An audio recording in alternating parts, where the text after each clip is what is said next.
안녕하세요. 송유근입니다. 제가 여기 주황색 두 글자가 왜 제가 저런 평가를 받게 됐는지를 좀 안내드리고, 그래서 과정 속에서 애기들한테 공부에 대한 좀 좋은 정보를 드릴 수 있는 시간으로 제가 한번 해보겠습니다. 우선 제가 예비고3 상담을 하다 보면 이런 고민을 많이 합니다. 겨울방학 때. 지금 나한테 맞는 게 수시일까 정시일까 이런 걸 하는데, 어찌됐든 우선 이 부분에 대한 고민을 갖다 먼저 1차적으로 좀 정리해 줄 필요가 있는데, 그러니까 수시가 학생부를 쓰든 논술을 쓰든 6장을 쓰긴 씁니다. 정시 3장이 있고, 근데 이제 지 입장에서는 이제 이게 조금 경쟁력이 약하니까 나는 이쪽으로 가야 되는 거 아닌가 이런 고민을 할 시기가 있거든요. 근데 제가 상담을 통해서 느껴보면 수시 경쟁력이 이 정도는 있어야 내가 될 것 같은데 지가 생각했을 때 이 정도 있는 거죠. 네. 내신도 그닥이고 논술을 뭐 글을 잘 쓰지도 않고 수학에 재능이 있는 것도 아니고. 그래서 애기들한테 이번 겨울방학 2달은 그래도 어쨌든 9장을 쓰긴 써야 돼요. 6개, 정시로라고 말은 하지만 수시 6장을 다 쓰긴 써요. 그래서 어찌됐든 9장에 대한 가능성을 높인다. 이런 기회로 한번 제가 만들어 드리겠습니다. 그럼 어떻게 하면 수시에 대한 경쟁력을 높일 수 있냐, 우리 애기가. 물어봤을 때 대답할 준비를 하고 있어야 돼요. 수능 최저 이 4글자를 갖다 말을 해야 되는데 이걸 다 안다고 생각하는데 실제는 잘 알지를 못합니다. 이 4글자를 설명을 드릴게요. 그래서 요 시기에 겨울방학 앞두고 우리 애한테 이 수능 체제를 이용해서 수시 6장에 대한 경쟁력을 지금보다는 훨씬 좋게 만들 수 있는 방법 설명드리겠습니다.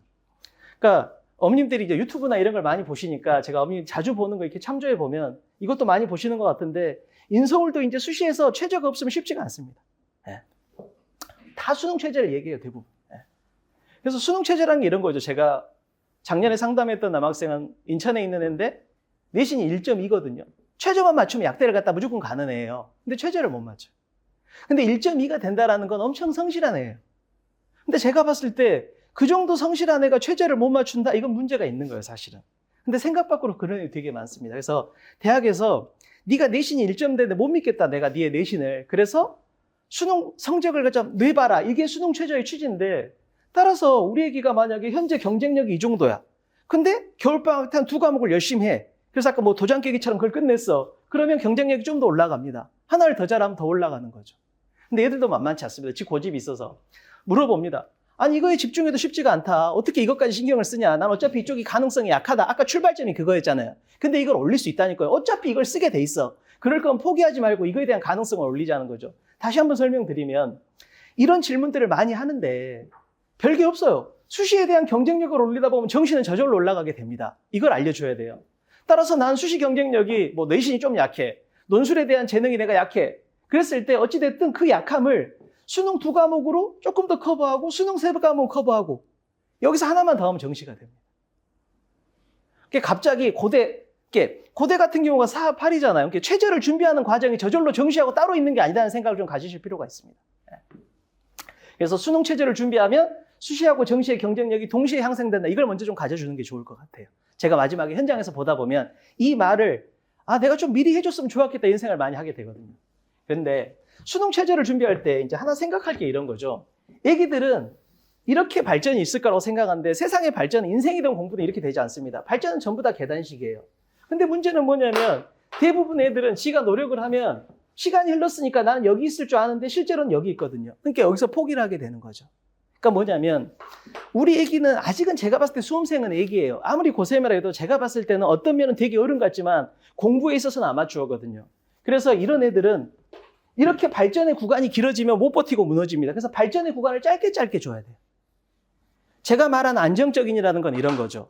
노력을 했을 때 가시적인 결과가 빨리 나올 수 있냐, 이 관점에서 우선순위를 잡아줄 필요가 있습니다.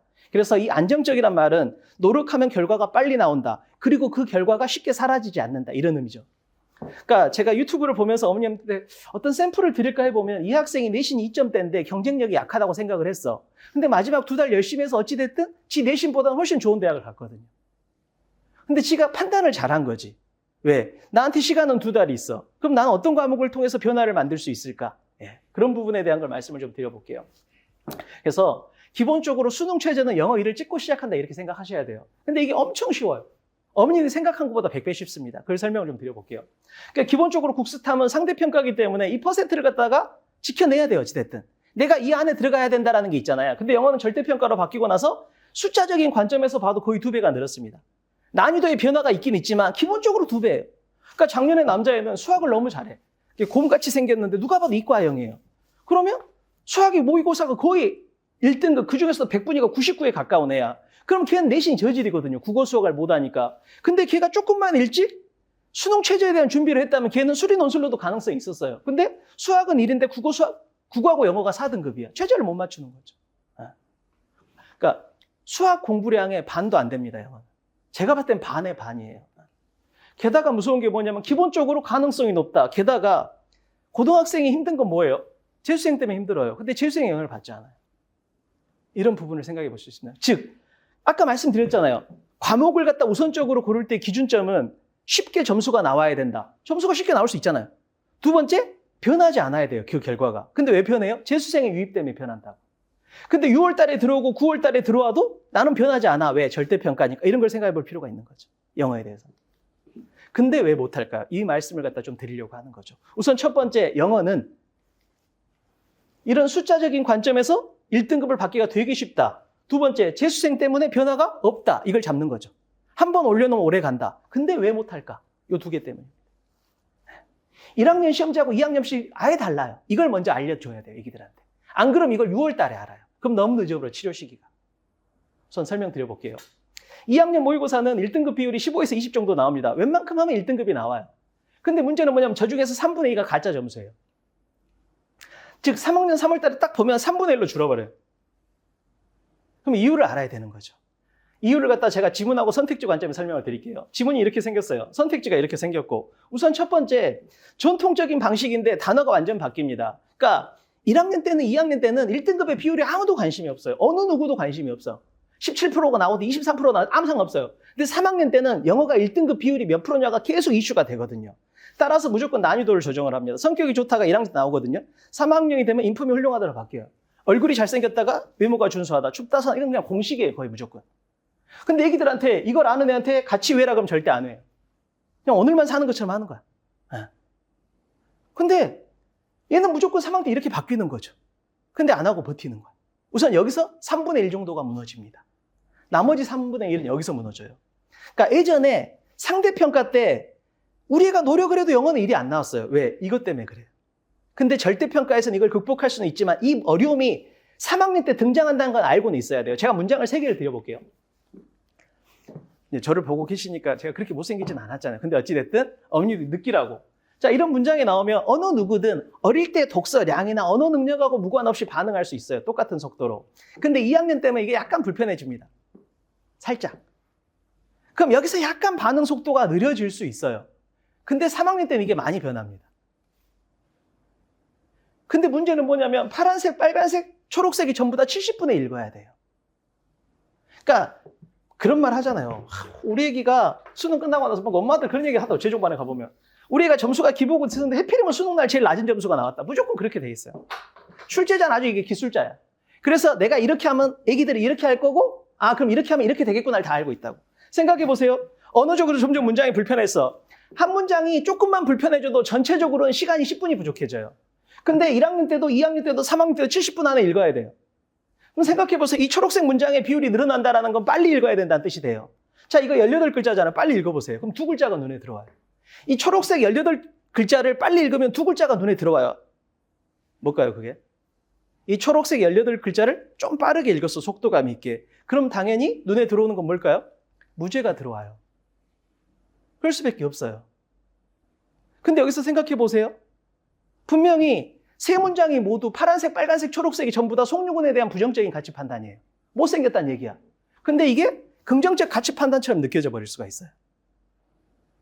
그러니까 공부를 애매하게 하는 애들은 분명히 여기다 동그라미 치고 이걸 플러스 긍정적인 가치 판단을 읽어버린다는 거지. 그래서 오답에 다 걸려버려요. 이런 부분. 생각해 볼 필요가 있습니다. 거기다가 선택지가 또 매력적으로 바뀝니다. 그러니까 1학년 때든 2학년 때든 3학년 때든 질문은 똑같아요. 대한민국에서 태어난 송유근의 고향은 어딜까? 이렇게 물어봐요. 근데 문제는 뭐냐면 아까 말했잖아요. 가짜 1등급이 너무 많다니까. 얘는 정확한 지식이 아닌데 맞아버려요. 왜? 문제는 이런데 선택지가 이렇게 생겨버려요. 그럼 나를 모르더라도 5번을 고르는 거지, 예를 들면. 그럴 수 있잖아요, 충분히. 왜? 매력적인 오답이 전혀 없으니까. 근데 3학년 때는 문제가 똑같거든요. 근데 선택지가 이렇게 바뀌어요. 그러니까 이건 어렵고 이건 쉽고 이런 애들이 엄청 많아요. 생각 밖으로 1, 2학년에. 그러니까 송유근의 고향은 순천이다 이렇게 된다면 이 문제나 이 문제가 똑같아야 되잖아요. 근데 이건 맞추고 이건 틀리는 거죠. 즉 얘는 몰랐던 거예요. 즉 뭔 말이냐면 지식이 세모가 너무 많아요. 지식이. 근데 문제는 뭐냐면 이 세모가 1, 2학년 때는 선택지가 쉽기 때문에 이 세모가 파란색의 결과로 나타나요. 근데 3학년 때 매력적인 오답이 나타나면 이 세모가 빨간색이 돼버리는 거죠. 따라서 1월달, 2월달에 반드시 우리 애가 동그라미인지 세모인지를 구분을 해줘야 돼요. 안 그러면 갑자기 6월달에 점수가 떨어졌다고 우겨버려요. 그럼 치료 시기를 놓쳐버리는 거죠.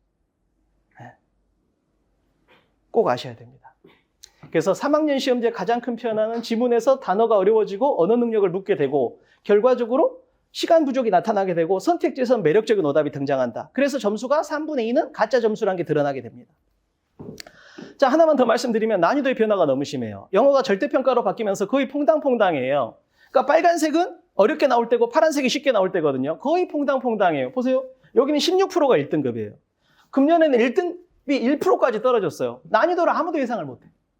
어느 누구도. 다시 한번 정리하면 결국은 수능 최저를 맞추는 건 수시하고 정시의 경쟁력을 다 올려준다. 근데 확률로 보나 재수생으로 보나 영어를 이용하는 게 좋다. 조심해야 될 건 뭐다? 변화가 너무 세다, 난이도. 그래서 안정화를 시켜줘야 돼요.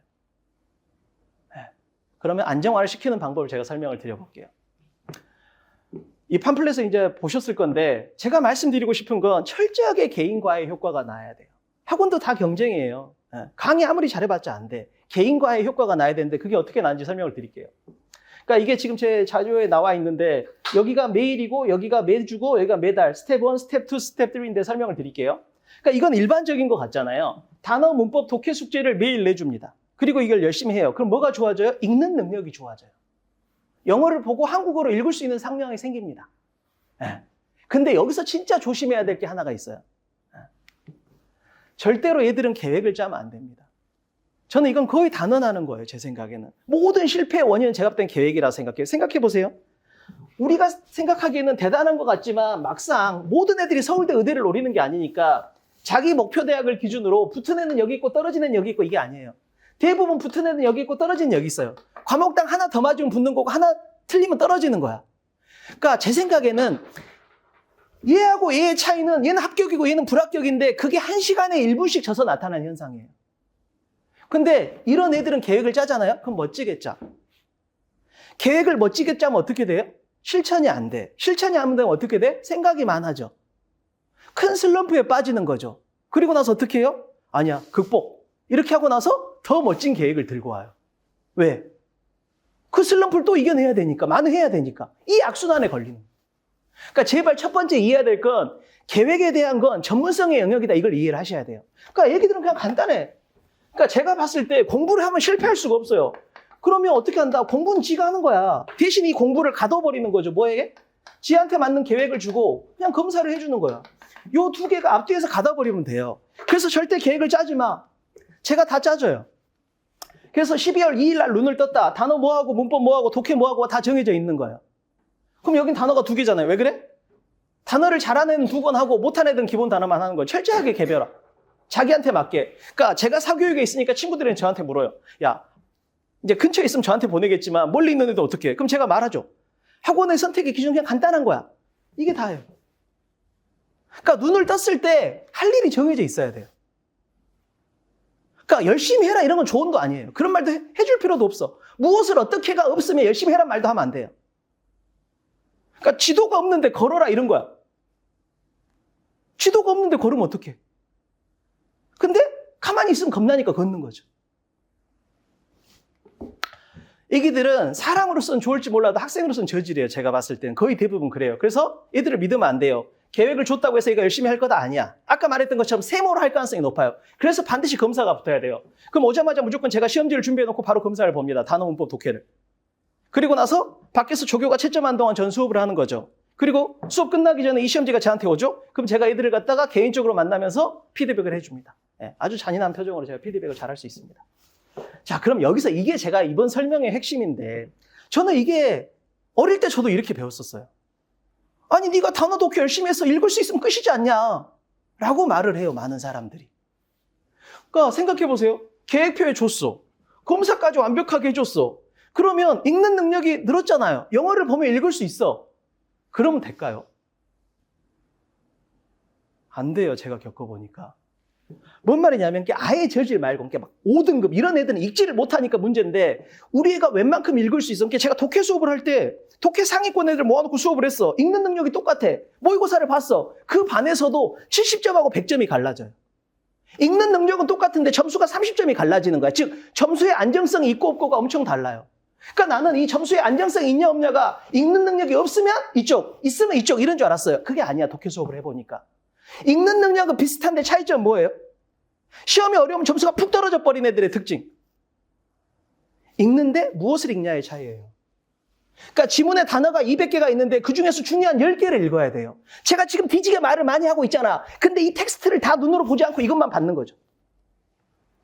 그러니까 지문을 읽고 나면 이런 식이 돼야 돼. 중요한 정보가 머리에 팍 남아야 된다고. 근데 단어를 200개를 다 읽어. 그럼 어떻게 돼요? 느려지고 매력적인 오답에 걸려요. 무슨 차이냐면 이렇게 읽으면 독해력이 똑같은데 이렇게 읽으면 어떻게 돼요? 얘는? 뭐 5번 이렇게 돼요. 얘는 1번 괜찮고 3번 괜찮고 5번 괜찮고 이렇게 되는 거죠. 그럼 얘는 어떻게 돼요? 또 읽어야 돼요. 그럼 얘는 어떻게 돼요? 시간 부족에 걸리는 거예요. 100% 아예 공식화돼 있어요. 그래서 제가 말씀드리고 싶은 건 스텝 2가 그래서 준비가 된 거예요. 그러니까 저도 옛날에는 스텝 1만 가르치는 사람이었어요. 근데 저도 강사로서 발전을 했겠죠. 그래서 스텝 2가 나온 거예요. 저도 이제 이걸 깨달은 거예요. 읽는 게 똑같지만 시험이 어려울 때 얘들은 못 버틴다. 왜? 쓸데없이 많은 정보를 읽으니까 느리고 부정확해지니까. 그럼 이쪽으로 만들어줘야 되잖아요. 그래서 스텝 2가 나온 거죠. 스텝 2는 뭐냐면 이 중간 부분인데 중요한 정보를 찾는 능력을 올려줍니다. 아예 목적이 달라요. 그러니까 제가 EBS 강의나 이런 걸 갖다가 지방에 있는 제 친구들이 들어볼까라고 할 때 제가 비추하는 건 뭐냐면 스텝 1하고 스텝 2를 섞어버려요. 그러니까 많이 읽어주면서 중요한 정보를 찾아주는 이건 불가능해요. 실질적으로는. 그러니까 독해하고 문제풀이 수업이 섞이면 안 돼요. 그러니까 중요 정보를 찾는 작업을 별도로 분리해야 돼요. 그러면 매일 단어 독해를 열심히는 해야 돼. 매일 꼬박꼬박 계획표대로. 단 일주일에 문제풀이 수업이라는 즉 중요 정보를 찾는 별도의 공부가 있어야 되는 거죠. 그래서 다시 한번 말하지만 읽는 능력의 차이가 아니고 무엇을 읽냐의 차이예요. 그래서 제 독해 수업하고 문제풀이 수업을 비교를 한번 해드릴게요. 제 독해 수업은 지문에 문장이 8개가 있다. 그럼 이걸 갖다 한 지문을 갖다 기출문제를 분석하는데 2시간이 걸려요. 그래서 문장 하나를 놓고 제가 모든 정보를 다 해줍니다. 그래서 야 문장 연결사 찾아봐. 본동사 찾아봐. 보조동사 찾아봐. 수식어 정리해봐. 자 그러면 왼쪽은 주어고 오른쪽엔 목적어 보호가 남을 거야. 그럼 해석이 이렇게 기계처럼 되겠지까지 해줍니다. 이렇게 하면 만족도가 엄청 높아요. 이렇게 하면 읽는 능력이 엄청 좋아져요. 단 중요한 정보를 찾는 능력은 이거하고 아주 별개인 거죠. 그러니까 이렇게 읽을 수 있어야 돼요. 단 중요한 정보만. 다시 한번 읽을 수 있어야 돼요. 단 중요한 정보만. 그래서 제 문제풀이 수업은 전혀 다릅니다. 그러니까 이게 제 문제풀이 수업의 화면이에요. 이렇게 띄웁니다. 그럼 뭘 비교하는 거야? 자, 너 읽을 줄 알잖아. 왜? 내가 검사했으니까 읽을 수 있을 거 아니야. 자, 그러면 이제 봐봐. 번쩍이는 것만 맞춰보죠 이거죠. 번쩍이는 것만. 자, 여기서 버 때문에 번쩍했지? 자, 여기서 for example 때문에 번쩍했지? 자, 버 때문에 번쩍했지? while 때문에 번쩍했지? 자, 여기서 버하고 콜론 때문에 번쩍했지? 이렇게 되는 거죠. 이게 공식이에요. 그러니까 제가 해봤어요. 강사로서 제가 15년을 했는데 내가 10년 동안 문제를 풀어봤어. 그리고 내가 독해로 다 풀었어. 그리고 중요한 정보를 다 찾았어. 근데 애들은 그렇게 못해요. 절대. 왜? 애들은 강사가 아니잖아요. 하루에 영어 2시간 하기도 쉽지가 않다고 수험생이. 그러면 수험생이 할 수 있는 방법을 알려줘야 되는 거죠. 이게 뭔 말이냐면 보세요. 산에서 보물찾기를 할 때 열심히 찾겠다 이러면 절대 못 이겨요. 어떻게 해야 돼요? 빨간 페인트가 칠해진 바위를 찾겠다 이렇게 돼야 돼요. 선생들은 보물을 숨길 때 흔적을 남겨놓는다고.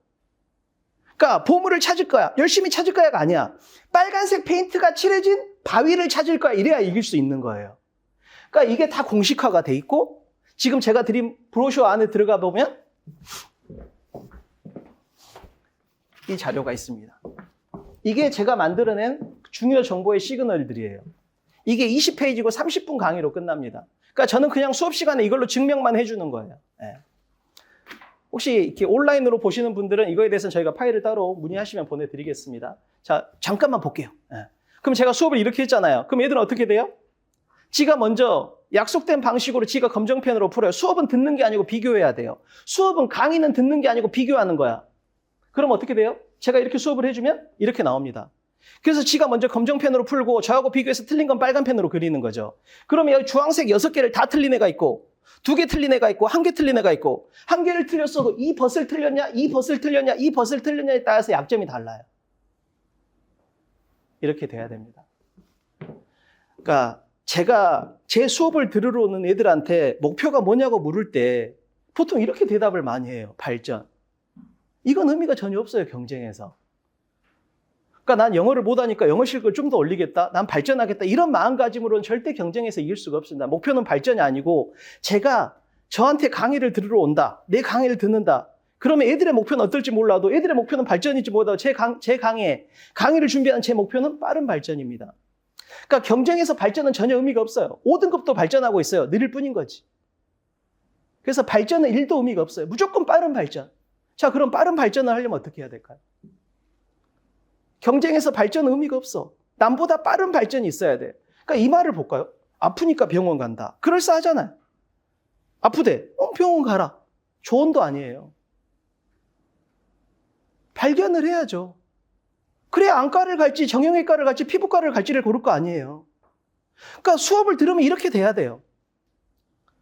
그래서 1등급이다. 그럼 어떻게 되는 거야? 그냥 말했잖아요. 발전이 아니라니까. 빠른 발전이야. 그럼 어떻게 해야 돼? 내가 아는 거하고 모든 걸 나누고 이거 할 시간에 이걸 2번, 3번 봐야지 빠른 발전이 있는 거죠. 그럼 수업이라는 건 어떻게 돼요? 수업을 듣고 나면 이렇게 돼야 돼요. 1등급이면 이 정도가 지 단점이야. 2등급이면 이 정도가 지 단점이야. 3등급이면 이 정도가 지 단점이야. 그럼 공부가 어떻게 돼야 돼요? 무조건 이쪽에서 와야 빠른 발전이에요. 근데 이렇게 한다고 공부를. 그러니까 이걸 손대는 순간 발전이 느려진다고 보셔야 돼요. 근데 생각해보세요. 집에서 우리 애기가 공부하는 걸 보면 발전할 거야 이런 자세예요. 발견할 거야가 없다고. 진짜로 한번 생각해 봐야 돼요. 여기 학생도 있으니까. 네. 기본적으로 발전의 준비가 아니고 빠른 발전의 준비를 해야 돼요. 그래서 이걸 먼저 발견하는 거죠. 제 수업의 목표는 모든 애들한테 각자의 단점을 다 발견시켜 줍니다. 왜? 빠른 발전이 목표니까. 그래서 중요 정보 찾는 능력을 향상시켜주고 그 과정 속에서 저하고 자기의 풀이 과정과 제 강의를 비교해서 나만의 단점을 발견하고 저는 여기까지 해줍니다. 학원은 발전하는 곳이 아니고 제 강의는 발전을 위한 게 아니고 빠른 발전을 위한 거라는 걸 꼭 알아주셨으면 좋겠어요. 여기까지 해줬어. 근데 안 하면 그건 어쩔 수 없어. 지 인생 지가 조지는 거니까 그건 어쩔 수가 없어요. 네. 여기까지입니다. 그래서 자빠져 있는 애를 질질 끌고 가려고 강의를 하는 게 아니에요. 지가 달리고 싶은 마음이 들게 도와주는 거지, 강의라는 게. 그래서 중요한 정보는 강하게, 중요하지 않은 정보는 약하게, 세상 간단한 이 말을 못해요. 내가 10년 동안 강의를 했는데 그래서 그냥 제가 아예 만들었어요. 그리고 수업 시간에 증명하는 거야. 만약에 여기서 안 되면 날 죽여라. 그러니까 제가 진짜로 말씀드리고 싶은 건 부모님들이 아기를 위해서 해줄 수 있는 건 뭐냐면 머리가 맑아야 돼요, 수험생은. 이게 맞을까? 그럼 지는 거야. 이게 맞다라는 확신이 있어도 부족해요. 그래서 우리 아기를 위해서 내가 뭘 해주고 싶다. 그러면 우리의 머리를 맑을 수 있는 그런 선생님하고 강의를 추천해주면 됩니다. 그래서 이걸로 다 해결이 됩니다. 저는 그리고 또 하나 제 강의를 갖다 좀이라도 들어보면 알겠지만 저는 절대 강의 시간에 등을 보이지 않습니다. 그냥 말했잖아요. 이걸 증명할 뿐이에요. 자, 20페이지 30분 강의야, 숙제와. 그리고 나서 계속 증명하는 거예요. 그냥 네가 어떤 문제를 갖고 함께 예를 들면 EBS 교재가 새로 나올 거 아니에요. 지금 이거 이미 만들어놨잖아요. 그냥 이걸로 그냥 풀어주는 거야. 자, 6월 모의고사가 나올 거 아니야, 내년에. 내가 이걸로 다 풀어준다고. 그럼 얘는 뭐예요? 그러니까 모든 노력이라는 게 수능날 시험지에서 나타나야 돼요. 그 확신을 갖고 공부를 해야 돼. 나는 지금 공부를 하고 있어. 이 사람 강의를 들으니까 진짜로 내가 하는 노력들이 수능날 시험지에서 똑같이 나타나겠구나. 이 마음이 드는 거죠. 그래서 20페이지 30분 강의 이걸로 다 합니다. 자, 그러면 읽는 능력을 올려줬어. 중요한 정보를 찾는 능력을 올려줬어. 그럼 끝나야 되잖아요. 근데 여기서 하나만 말씀드릴게요. 시험장에서는 순서가 바뀌어야 됩니다. 그러니까 저는 어떻게 표현하냐면 쓱박, 쓱박, 쓱박 이렇게 표현하거든요. 즉 기본적으로 힘을 빼고 읽어. 단 중요한 정보가 발견되면 거긴 뒤지게 세게 읽어. 이렇게 되는 거죠. 그래서 실제 시험에서는 2-1으로 가게 됩니다. 뭔지 아시겠죠? 자, 그러면 스텝 3는 필요가 없을 것 같다고 저는 생각을 했는데 저도 발전을 한 거죠. 네. 어떻게? 이걸로 해도 안 되는 애가 있는 거예요. 그러면 그 이유를 찾은 거예요. 뭐예요? 읽을 수 있어. 중요 정보를 찾을 수 있어. 근데 시험을 실패해. 왜 그래요? 제한된 시간 내에 찾는 연습을 안 해서 그래요. 아까 말씀드렸잖아요. 70분 안에 해내야 되거든요. 그래서 이 연습이 별도로 필요합니다. 그래서 스텝 3는 제가 모의고사를 등급별로 다 만들어 놨습니다. 그래서 수능하고 동일한 형식, 동일한 난이도의 모의고사를 이용해서 제한된 시간 내에 찾게 해줍니다. 그러니까 실패를 안 하는 가장 간단한 방법은 실패할 수 있는 특징을 미리 다 발견하는 거예요. 그래서 제가 이렇게 다 모아가지고 최대한 긴장감 있는 상태를 만들어주고 그 다음에 한마디 합니다. 네가 가지고 있는 단점을 하나만 발견하자. 네가 수능날 할 수 있는 이상한 짓을 하나만 발견하자. 그러면 우리는 이 70분이 의미가 있다. 이렇게 되는 거죠. 그럼 생각해보세요. 한 주에 하나씩 찾으면 그게 50개. 보통 애들은 수험생으로서 단점이 한 20개, 10개 정도 있거든요. 그 연습을 시켜줍니다. 그리고 이런 것도 중요합니다. 21번, 33번, 37번, 39번은 무조건 패스를 해야 돼요. 왜냐하면 수능은 무조건 기본적으로 40개가 쉽고 5개가 어려워요. 근데 35개가 쉽고 10개가 어렵다는 애들이 있어요. 이게 객관적이야. 이게 주관적이고. 왜 그럴까요? 분명히 어려운 문제는 5개밖에 없어. 근데 이게 10개로 느껴져요. 왜 그래요? 이 5개를 붙잡고 있으면 그렇게 돼요. 이게 21번을 오래 붙잡고 고민을 하잖아요. 근데 안 풀려. 답이 안 보여. 그럼 22번도 어려워져 버려요. 아무것도 아닌데 제가 맨날 하는 얘기야. 쉬어. 쉬라는 게 아니에요. 쉬운 문제 먼저 하고 어려운 문제 나중에. 이 간단한 걸 못해요, 수험생은. 이런 거조차도 연습이 다 돼 있어야 됩니다. 수능날 21번을 별표 치고 과감하게 패스하는 이 연습이 돼 있지 않은 애는 고생할 수밖에 없습니다. 그래서 이런 부분까지 다 준비를 시켜주는 거죠. 이런 과정을 통해서. 그래서 애들이 그거에 대해서 느낀 점이나 채점을 알려주면 제가 바로바로 피드백을 해줍니다. 간단한 건 이렇게 카톡으로 하고 복잡한 건 만나서 제가 대화로 설명을 해주고 이렇게 진행이 됩니다. 그래서 겨울방학의 목표는 수시하고 정시 어쨌든 9장을 다 살려야 돼요.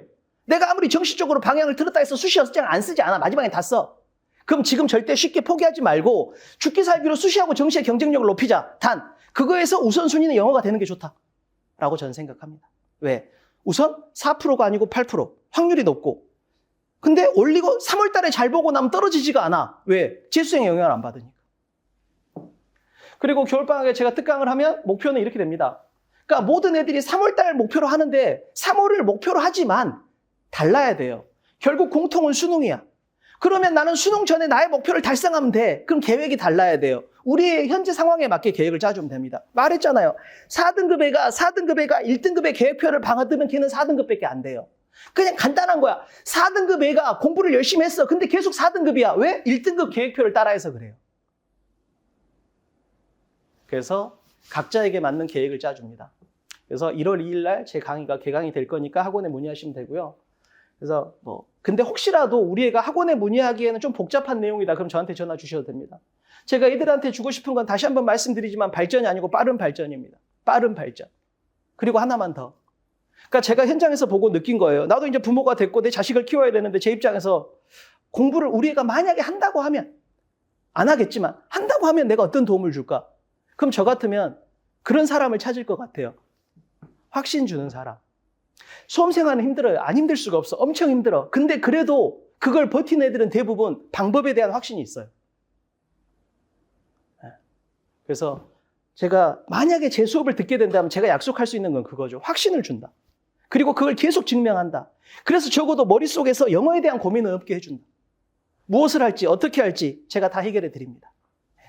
제가 준비한 건 여기까지고 혹시라도 다음에 개인적으로 또 제가 뵙게 될 기회가 있으면 그때는 좀 자세하게 다시 한번 인사드리겠습니다. 감사합니다.